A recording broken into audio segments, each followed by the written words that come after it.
regarding, I had to get your opinion on this regarding development. A few months back, Adam Silver, the commissioner of the NBA, he came out and said that compared to Europe, young athletes, young hoopers in the United States are focused a lot more on competition over practice. What are your thoughts on that?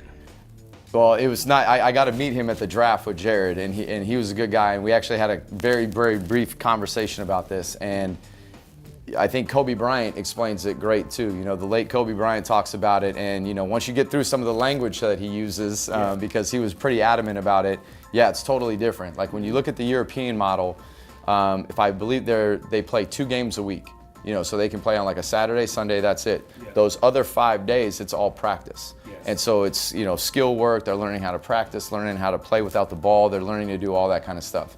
That is the complete opposite of the AAU model that we have in the United States.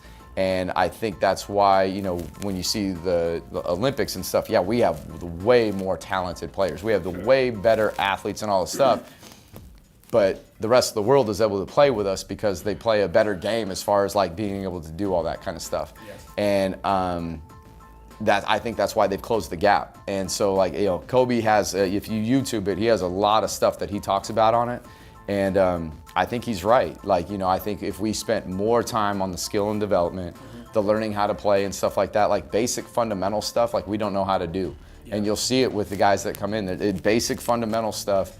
Very, very talented freshmen, very talented sophomores, and you'll watch them and it's like, how do you not know how to do this stuff? Like basic, like see your man, see the ball. Like this is basic stuff that a first grader should know. Yeah. And you'll have an unbelievable player that doesn't know how to do it. Yeah. You know what I mean? And so I think that's the biggest difference. And my son was at a AAU event this summer, and I saw a player that I knew from back when I was in high school, and I used to watch him play, and I saw him, and he played overseas for years, and he still lives in Italy.